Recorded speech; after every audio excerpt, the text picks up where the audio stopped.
रंग त्यागाचा तिरंग्यातच पाहावा, रंग त्यागाचा तिरंग्यातच पाहावा, देशप्रेमात सारा जनसगळ उसरावा, देशप्रेमात सारा जनसगळ उसरावा, जय घोष भारताचा नभात गुंजावा, प्रजासत्ताक दिन सदा चिरे व्हावा, प्रजासत्ताक दिन सदा चिरे व्हावा.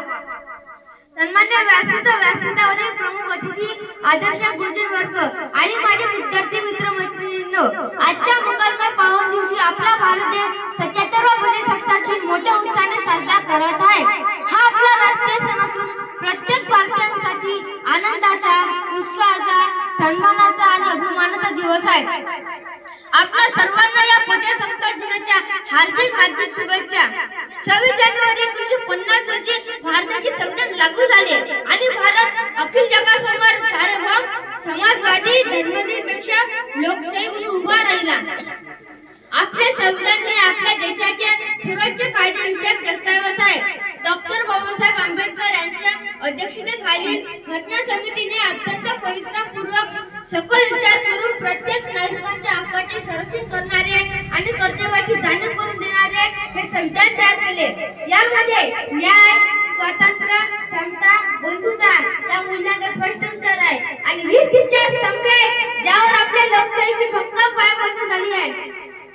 26 जानेवारीच्या दिवशी आपण केवळ ऐतिहासिक घटना आठवत नाही तर स्वातंत्र्यासाठी बलिदान दिलेल्या असंख्य स्वातंत्र्य सैनिकांच्या त्यागालाही वंदन करतो. भगतसिंग, राजगुरू, सुखदेव, नेताजी सुभाषचंद्र बोस, लोकमान्य टिळक, महात्मा गांधी आणि भारतरत्न डॉक्टर बाबासाहेब आंबेडकर यासारख्या महान व्यक्तींनी दाखवलेला मार्ग आजही आपल्याला प्रेरणा देते. त्यांच्या स्वप्नातील भारत घडवणे हीच आपल्या सर्वांची जबाबदारी आहे. आजच्या काळात विज्ञान, तंत्रज्ञान, शिक्षण, आरोग्य, क्रीडा, अंतराळ संशोधन अशा अनेक क्षेत्रांमध्ये भारत जगाच्या बरोबरीने प्रगती करीत आहे. पण या प्रगतीसोबतच नागरिक म्हणून आपली कर्तव्य पाळणे तितकेच आवश्यक आहे. स्वच्छता राखणे, पर्यावरणाचे संरक्षण करणे, स्त्री पुरुष समानतेचा आदर करणे, विविधतेत व्यक्तीचा मान ठेवणे आणि संविधानाने दिलेल्या मूलभूत हक्काचा जबाबदारीने उपयोग करणे ही आपली सामूहिक बांधिलकी आहे. विद्यार्थी म्हणून आपली भूमिका विशेष महत्त्वाची आहे. गुणवत्तापूर्ण शिक्षण घेऊन शिस्त, मेहनत आणि प्रामाणिकपणा यांचा स्वीकार करून आपण देशाच्या विकासात मोलाचे योगदान देऊ शकतो. डिजिटल युगात माहितीचा योग्य वापर, अफवांपासून सावधगिरी आणि वैज्ञानिक दृष्टिकोन जोपासणे हे तितकेच महत्त्वाचे आहे. छोट्या कृतीमधून जसे की वृक्षारोपण, पाणी, वीज बचत, स्थानिक उत्पादनांना प्राधान्य आपण मोठा बदल घडवू शकतो. या पावन दिवशी आपण राष्ट्रध्वजाला सलाम करून संविधानातील आदर्शांची निष्ठा जपूया.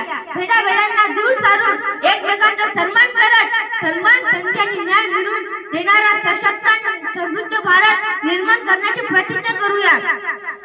आपली भाषा, संस्कृती आणि परंपरा जपत नव्या तंत्रज्ञानाचा स्वीकार करून आपण नव भारताच्या दिशेने आत्मविश्वासाने वाटचाल करूया. आपण सर्व मिळून सर्वभवतु सुखीने या आदर्शाला साकार करण्यासाठी प्रयत्नशील राहूया. चला, या प्रजासत्ताक दिनी आपण प्रत्येक भारतीय म्हणून आपल्या कर्तव्याची जाणीव ठेवत देशाच्या प्रगतीत सक्रिय सहभागी होऊया. शेवटी एवढंच सांगतो, पाऊस पडते देशभक्तीचा, दिवा पेटते न्यायाचा, अभिमान लावतोय शूरवीरांच्या त्यागाचा, अभिमान लावतोय शूरवीरांच्या त्यागाचा, मनात दरवळत राहू दे सुगंध देशप्रेमाचा, मनात दरवळत राहू दे सुगंध देशप्रेमाचा, सुगंध देशप्रेमाचा. प्रजासत्ताक